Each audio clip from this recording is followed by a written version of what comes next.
I am Drew, and today I'll be showing you how to connect your calculator to the internet.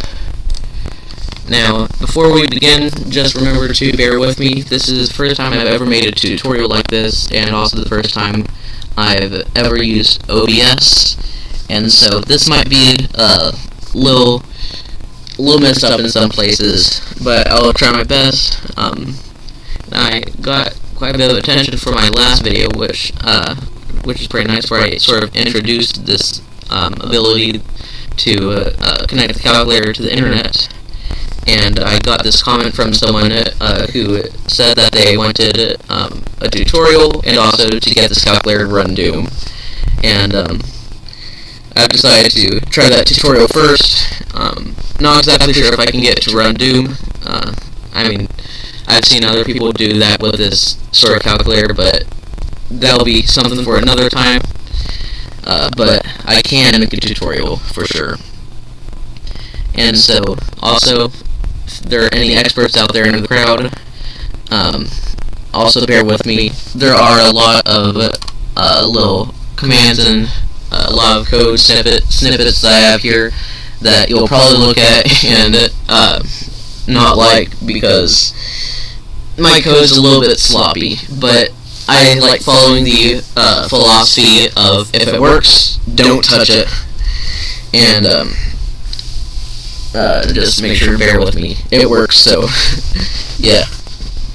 Now anyway, what you'll need for this is a TI calculator, and also a data linking cable or USB charger, and also a computer with Debian on it. And if you don't have Debian on your computer, that's fine. I'll talk about that in a moment.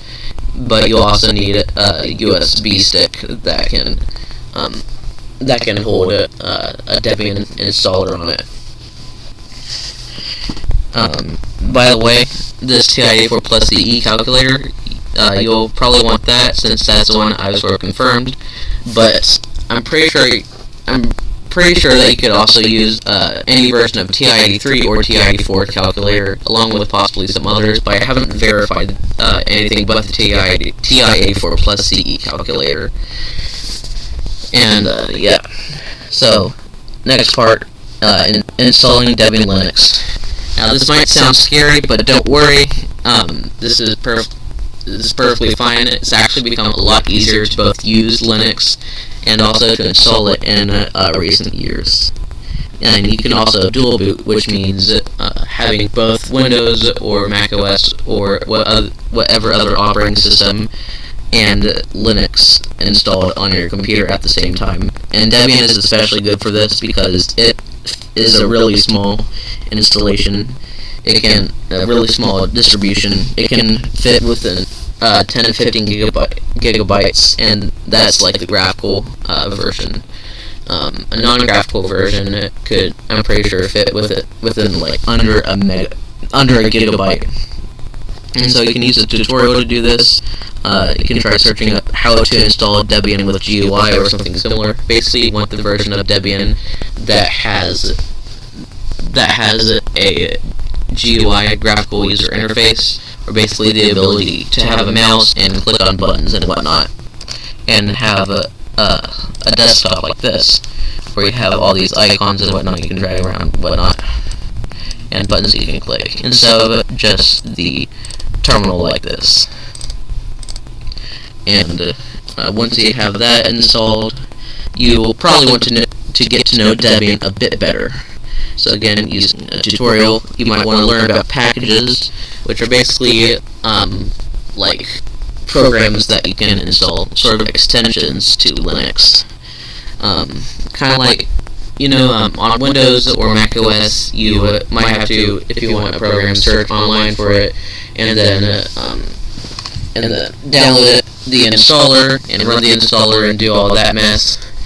With Debian, you can still do that, but there are these things called packages, which allow you to just type in a single command, and it will do all the downloading and installing and setting up for you, which is really nice. And You'll also want to learn about some basic terminal commands like cd in order to change the directory, mkdir, make directories, and how to install those packages, and maybe even a little bit of Python. But if you don't want to go into all the trouble of researching all that stuff, that's fine too. I'll tell you all the commands that you'll need in this tutorial. But it'll probably be pretty good to still research some at least, because you might need to do some troubleshooting with this. I had to do a lot of troubleshooting, and so it'll just help you with that. But you don't have to. Then after that, you'll want to get sudo working. So what exactly is sudo? Well, you'd probably know on Windows how if you have a program on your desktop, you can right-click it, and it will show a whole bunch of options like properties and run, and also something called run as administrator. And that basically allows you to run a program if maybe like sort of as the admin themselves instead of just as a normal user, in order to like get more security, in order to show the computer, hey, I know what I'm doing. I'm going to run this as an administrator, and I'm also like the person who like sort of handles this computer. And that's basically what sudo does too, except in the command line. And so, for example, instead of typing in a command like apt install, you add on sudo in front of it, in case, like, for example, apt install says that you can't run that command because you don't have the correct permissions. You can just use sudo in front of it, and it might ask you to enter your password, and then after that you can just do that, and it's really nice.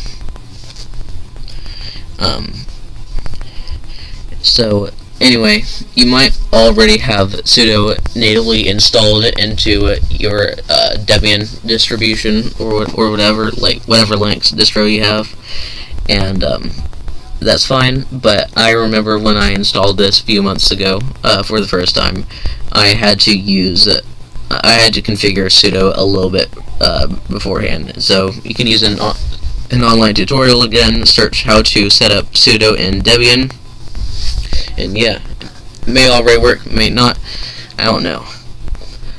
And then now it's time to sort of get into the nitty-gritty of things. It's time to install some basic packages. So in order to do this, you'll first want to open the terminal.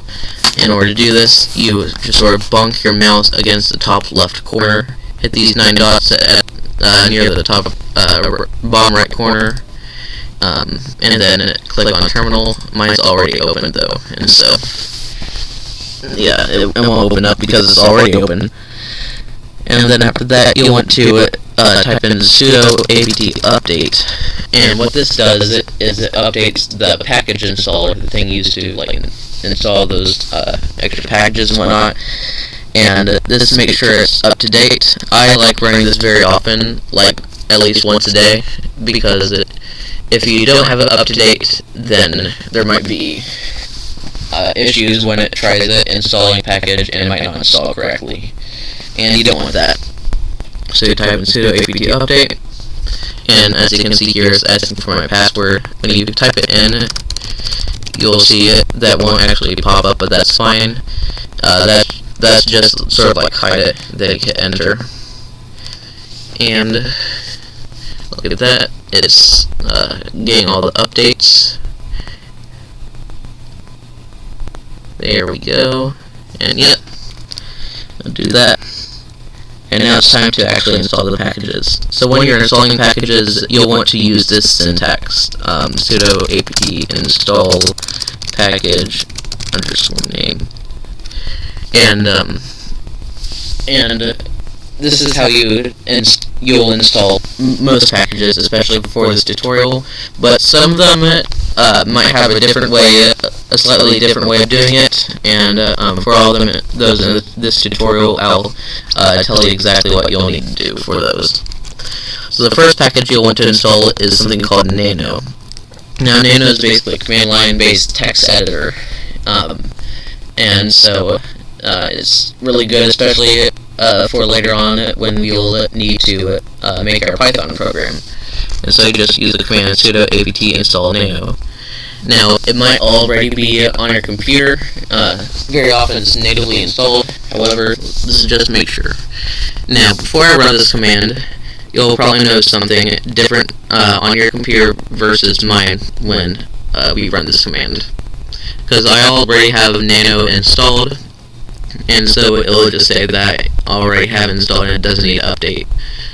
But for you, it might show a whole bunch of different lines of text and ask you to, it'll pause at some point and ask you to confirm the installation. When this happens, you just hit Y and then enter, and then it'll continue installing, and then it'll be done.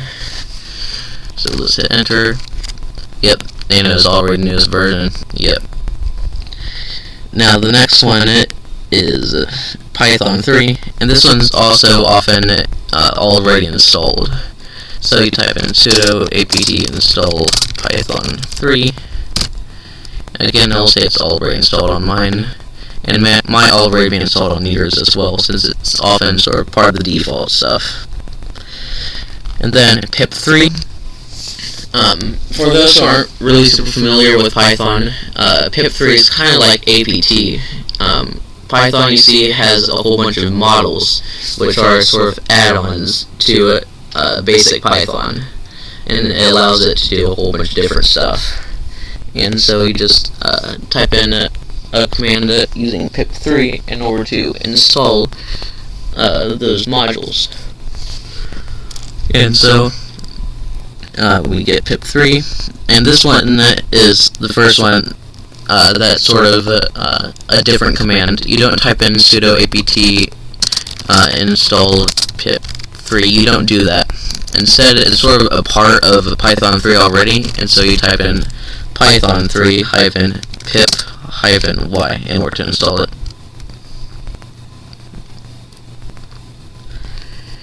And then after that, batcat is also slightly different. You don't type in sudo apt install batcat. Instead, you type in sudo apt install bat. And what this does is it allows you to view text files in the command line itself, and it has a whole bunch of places where it colors the text and stuff if it's a program you're making. And it also shows the line numbers on the left hand side, and so it's really good for viewing text files and debugging and troubleshooting.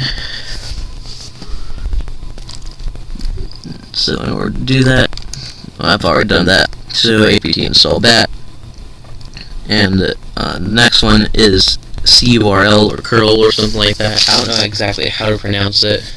The Linux community pronounces things very weirdly. I really don't know why, but for example, at GNU, they don't call it GNU, they call it a GNU. But whatever, I'm getting a little bit off topic, and so let's just install curl. So sudo apt install curl, and it lets you copy text from web pages and whatnot, like HTML from web pages, by the way. So, for example, if you do curl https://www.google.com, then it will just give you the HTML from the Google homepage. So, sudo apt install curl. This will be very useful for grabbing files off the internet in order to bring them over to the calculator. Next, we have tilp2, sudo apt install tilp2, and what this is it's mostly a GUI-based version of TI Connect, which is available for Windows and Mac OS. But it's sort of this tilp2 is an unofficial version for Linux. It also has some commands that allow you to send programs to the calculator, which is what we'll be using. But it doesn't really have anything to grab programs from the calculator or to list the contents, I don't think. And so that's why we'll be installing something called TI Tools later on. which isn't a package on its own, so it'll be a little bit different. But this TILP2 will be good for sending programs to the calculator. So sudo apt install TILP2, enter, and there we go.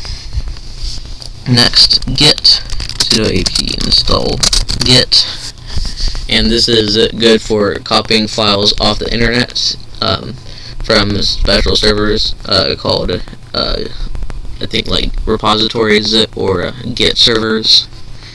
And you probably know about a pretty famous one called GitHub, which programmers used to like share code online. And this is also something that we'll be using to install TI tools.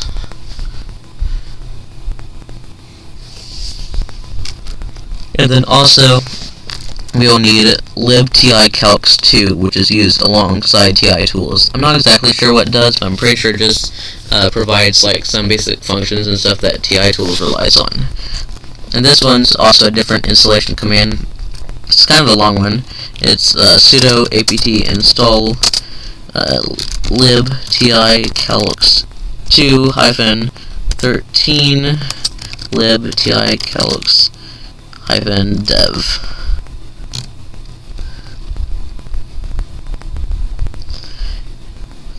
Alright, and now we are done installing all of these packages, and now we have next one of the more complicated ones. Probably the most complicated part of this tutorial, so make sure to bear with me. And this is installing TI tools. And this is pretty complicated, but don't worry, we'll go through this step by step. I actually had to use, I'm not super proud of it, but I had to use an AI in order to help me. I had to use Gemini, but this is just way too over my head to do by myself. And so there are some commands here that will give you an error because Gemini gave me the wrong command, and so I had to tell it like what happened, what the error was, and it gave me a new command in order to help solve that. And so this is probably the most part where it'll be like really sloppy and stuff, but bear with me. Again, if it works, and don't touch it. So first of all, make sure you're in your home directory by typing in cd and enter. And after that, run this command: sudo apt install build -essential git libTICalcs -dev libTICables -dev libTIFiles -dev libTIconv -dev. There we go. That'll install some more packages needed specifically for this. Then this command git clone https://github.com/johnnymoose/titools.git &cd titools &make sudo make install. And this is the one that will give an error. And so in order to correct this error, you'll want to type in this command: sudo apt install autoconf automake, and then finally auto reconf -i &/configure make sudo make install. And this will, after it's initialized a bit, it'll run a whole bunch of commands and stuff. Don't worry, this is all perfectly fine. These aren't errors, and it'll all work fine. Alright, now that's done. We type in this final command to remove some extra useless files that were a part of the installation, but like we don't need now that's all installed. So we type in cd &rm -rf titools, and Alright. And now, let's install TI-vars. Now, TI-vars is a Python module used for converting .8xp or TI calculator program files into a text that the computer can easily read, and vice versa. If this is good for getting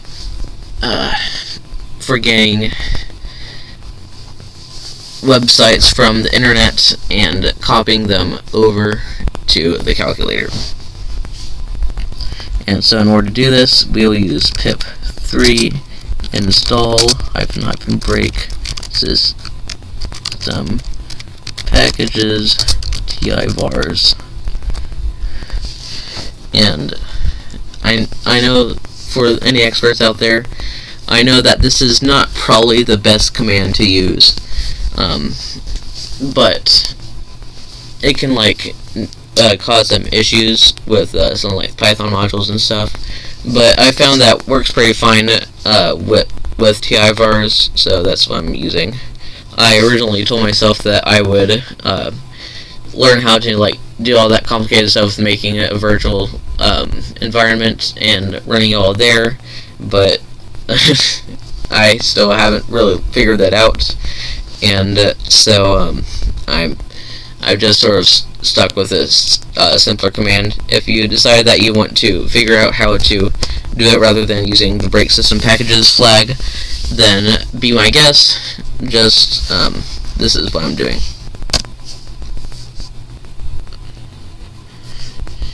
And after that, we are on to step 8, which is to make the Python program. And so again, my code's a bit sloppy for any experts out there, but please don't make fun of it, and try it if you need to try to understand it. I've tried to make it as unspaghettified as possible by including a lot of different functions and using comments. And so in order to do that, type in cd python, and then after that you'll want to make and open a new file, nanocalcinternet.py, and then after this you'll want to paste in the Python code from this video's description, and then after that you hit Control X, and if you've actually typed in anything, unlike me, it'll need you to confirm, and so you just hit Y and then enter, and then after that you can close. And then it's time to run the program and actually get this stuff to work. So you'll want to plug the calculator, the larger end. You'll want to plug the data cable, the larger end of it, into your computer's USB port, and then the smaller one into the calculator's charging port. And then after that, you'll want to turn the calculator on. And let me move over to this thing right here, this virtual graphing calculator.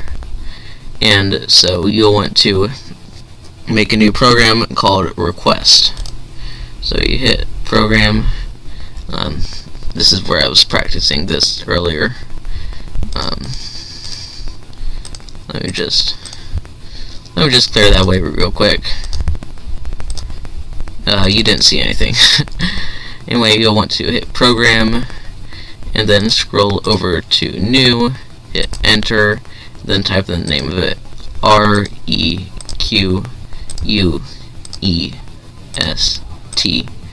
and you'll see the correct letters to type in, as they'll have the green text on or near the buttons. Then hit enter, and then after that you can hit second and alpha and type in the URL of the website you want to go to. For example, by the way, if you make a mistake, you can just arrow over and then hit del, https : and then in order to type in slashes, we hit alpha and then divide, and then back to alpha lock, www, stop alpha and hit the decimal, start again, www.google.com,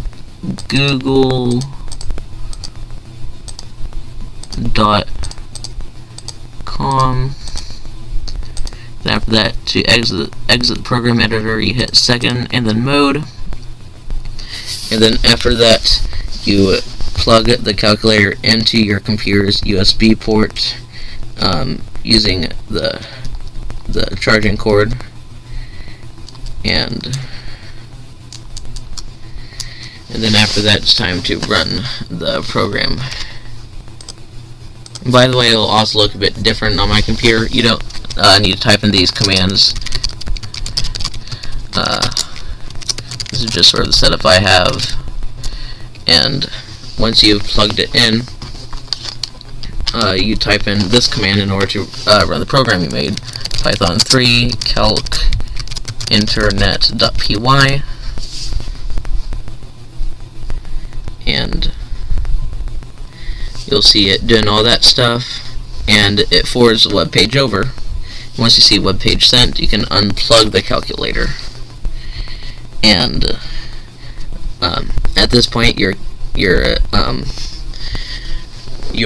web page should be loaded, and of course it won't show up on this sort of virtual calculator, but you can hit program and then scroll down all the way until you see a program called web page. Then you hit the right arrow once you're hovering over it, and then enter.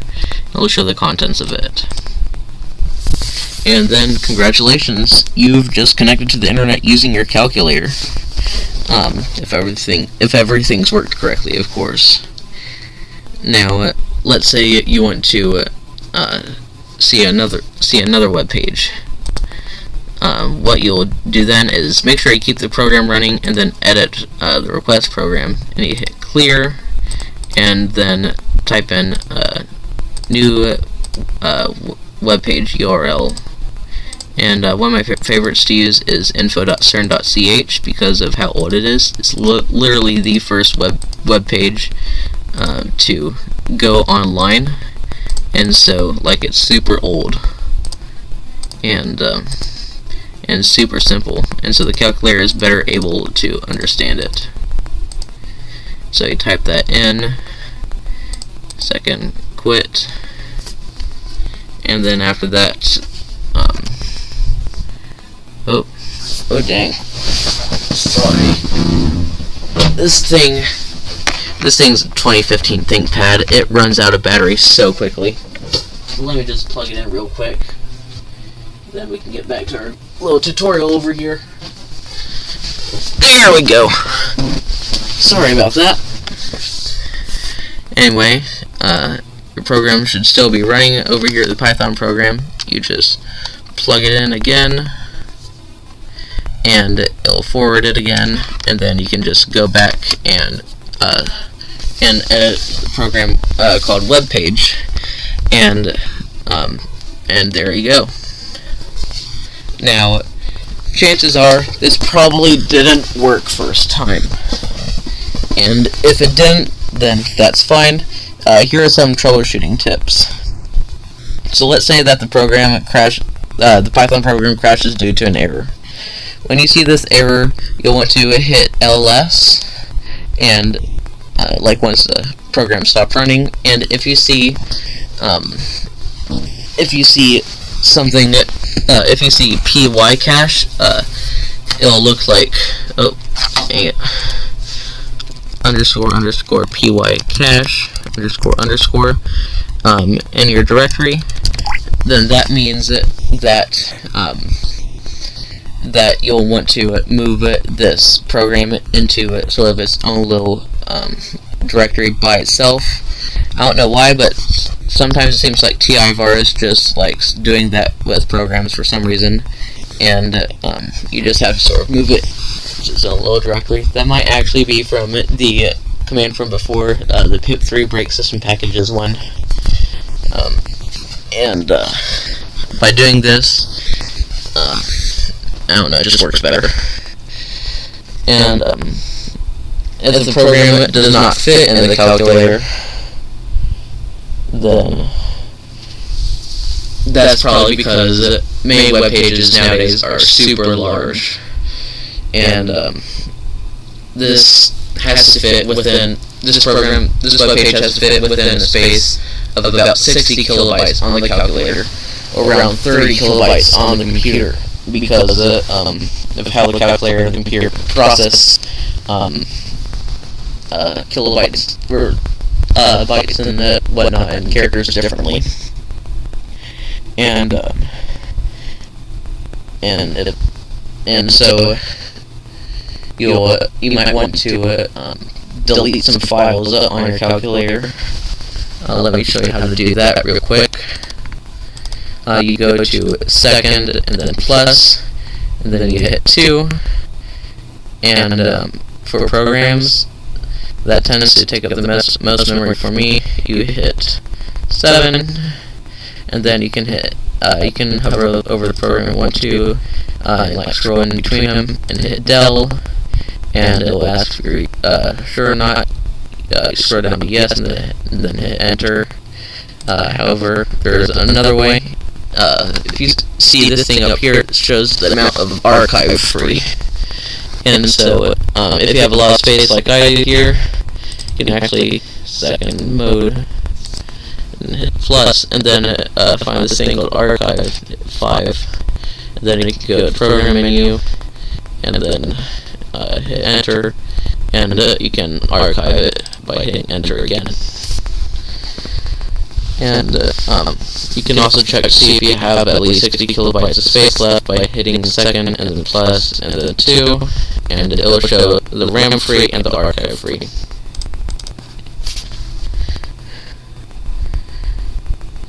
Now, what the archive is basically is the calculator's flash ROM, by the way. The calculator has a lot of RAM compared to its flash ROM, but whatever. Anyway, another thing that might happen is that the web page calculator program shows an error when it is opened. Very often, it might show an error that says that some characters couldn't be converted. If that if that happens, then very often that's actually the case, and it's just a complicated web page that it can't really load that well. And so instead, you'll want to try a simpler web page, like for example, once again, info.cern.ch, or try an online text file. There are many of those out there. For example, in that other video I made, the Shrek movie script, and that's usually easier to view too, because as you probably saw in that video, it doesn't really render the web page itself, but shows HTML on the calculator. And so, another thing is not being able to stop the Python program. And if that happens, then there are a couple things that you can do. Let me just start real quick. Let's say that you're running it, and just copy the web page over, but now you're done. Now that you're done, there are two things you can do. You can either close the terminal by going to the top right and hitting the X, and it'll give you the option to close terminal, or you can hit Control-C if you want to stay in the terminal by closing the program itself. And it'll actually show this error message right here. It looks a little bit scary, but that's just basically the program saying, "Hey, you shut me off while I was in the middle of doing stuff, and some of the stuff that you wanted me to do didn't really get done." But it's not actually anything bad. Don't worry. It's just saying that. Another thing is if the Python program is frozen, the web page might be unavailable, you might have had a typo, or it could just be really slow to load. The calculator might also be taking a long time to download the web page. If this happens, just wait another minute or two until you see this little thing up here that says that the web page has been sent. And if all else fails, then you can just once again, try closing the terminal or hitting Control-C. And if there's anything else, then type them into the comments below, and I'll make sure to get to them and reply to them if I can. And I'll probably also make a video later on where I address some of your concerns and issues, and talk to them and sort of walk through them. And that's pretty much it. I hope you enjoyed this tutorial, and I hope you were able to get through it that well enough, and I wasn't too confusing. And yeah, hope you have a great day, and I'll see you in another video.